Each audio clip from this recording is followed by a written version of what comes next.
হাম হাম। দেখি টুকি, দেখি বাবা, দেখি এই যে তুমি খাও সোনাই। হা, এই যে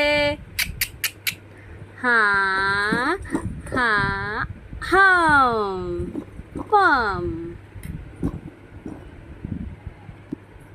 আমার ছেলেকে এইভাবে খাওয়াতে হয়, কিন্তু ও অতটা করে করে যখন আমি খাবারটা ওর গালে দিই ও ঠিক খেয়ে নেয়। ও অত আমার করতে হয় না ওকে নিয়ে। ও খুব সুন্দরভাবে গুড বয় ভাবে একদম খাওয়া খাওয়া করে নেয়। দেখো গুড বয়ের মতন খেয়ে নেয়। হা, হা সোনা, হাম। ওখানে কোনো প্রবলেম নেই আমার।